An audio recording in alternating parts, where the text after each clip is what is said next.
and you recognize struggle, sacrifice, fear, loneliness, frustration, all these things, all these feelings and emotions and experiences come with chasing a dream. They come with achieving goals by any means necessary. If it was easy, sis, everybody would be doing it. Yeah. Hey boo, welcome back to the Slay Girl Slay YouTube channel. If you do not know me, my name is Ashley. Some people call me Ash. I am the founder of Slay Girl Slay and host of the Slay Girl Slay podcast. This week, we launched season 4 of the Slay Girl Slay podcast. So now you can download and subscribe to the podcast on iTunes, Google Play, Spotify, Stitcher, or wherever you get your podcast, boo. Seriously, whatever floats your boat. Just type in Slay Girl Slay and we should pop right up for you. I always get super nervous when it comes to producing a new season of the show, partially because, I don't know, I guess I get to think, I'm thinking like, are people still listening? Are y'all still out there? Do people still even care what I have to say anymore?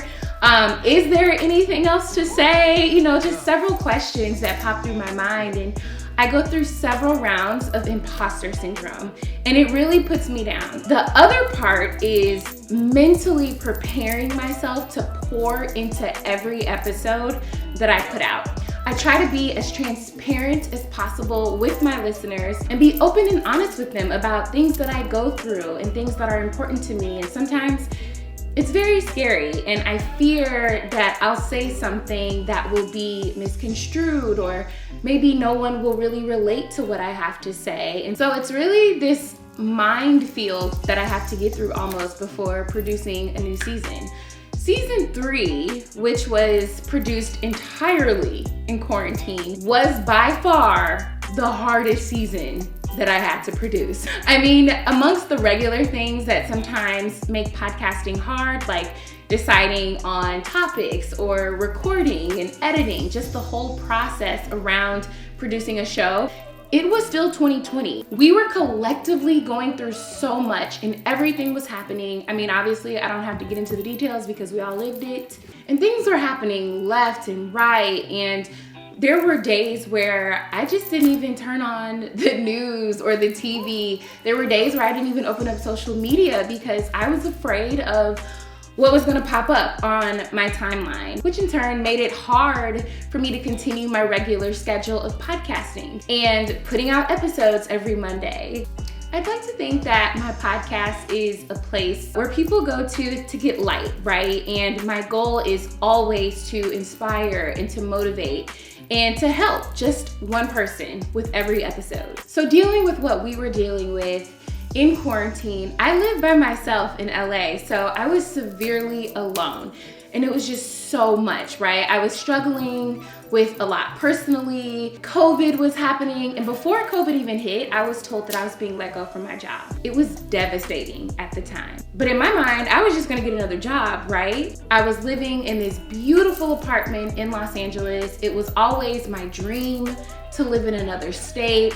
I landed in LA, made a life for myself out there. My podcast started taking off while I was there, and I was forced to break out of my comfort zone and make new friends and try new things, and my dream had come true.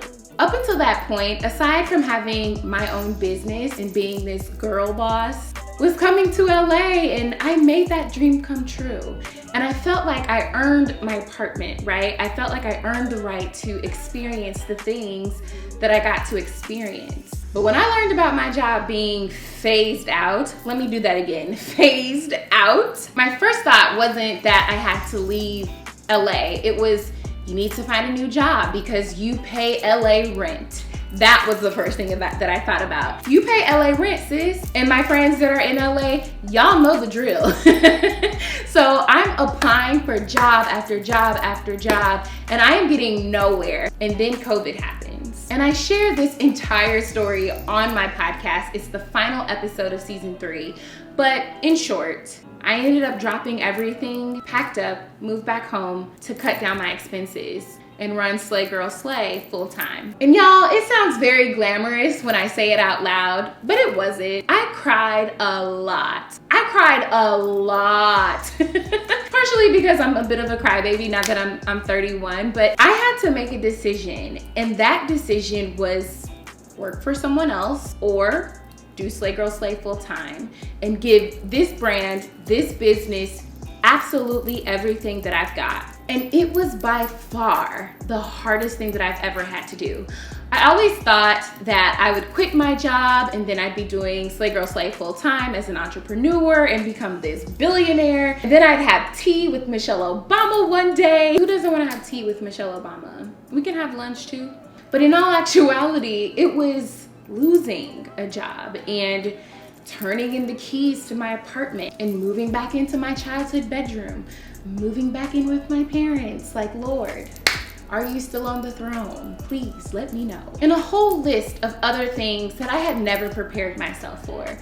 And this was all happening at the same time as the rest of everything else that was happening in the world, and keeping the podcast running as well. But let's talk about decisions. I made a decision when I first started Slay Girl Slay that I was going to see this thing through by any means necessary. And I don't know what that phrase means to y'all, but it means everything to me. When I say chase your dreams by any means necessary, that means no matter what it takes, no matter what you have to give up, no matter how far you have to go, no matter how long you have to work at it, you will achieve that dream by any means necessary. We live in this microwave generation where we expect things to happen for us just like that. We want things to happen right away. And even on social media, we see the best side of life, right? We see the good parts of everything. We see someone winning a race at the Olympics, right? And this is just an example, but we weren't with them every day for weeks, months, years, shooting in the gym. We didn't watch their grind. We didn't see their sweat, their tears, the millions of times they probably wanted to give up. We didn't see all the things that they had to sacrifice to get there. So it's very easy for us to just say, well, hey, if she gonna win her a race, I'm gonna win me one too, right? And I know I'm guilty of this all the time. She got her a doctorate, I'm gonna go get me a doctorate too. She wrote a book, I'm gonna write me a book too. But the second we get into it and start working at it and working towards that goal, we start working towards that idea, that doctorate, that book, that race, the minute things start to look dark and it feels uncomfortable, we're all up in arms like, what? What is life? Why is it so hard? Oh my God, I can't do this. This is so stressful. This is so frustrating. We're ready to give up. Am I right? I know I'm right. Because that has been me, I don't know how many times. But when you settle in and you recognize struggle, sacrifice, fear, loneliness, frustration, all these things, all these feelings and emotions and experiences come with chasing a dream. They come with achieving goals by any means necessary. If it was easy, sis, everybody would be doing it. If becoming a brain surgeon was easy, everybody would be out here doing brain surgery. You know what I'm saying? But the higher you go in life, the more you want to achieve, the more goals that you want to slay, the more you have to sacrifice, the more you'll have to give up, the more you'll have to fight for it.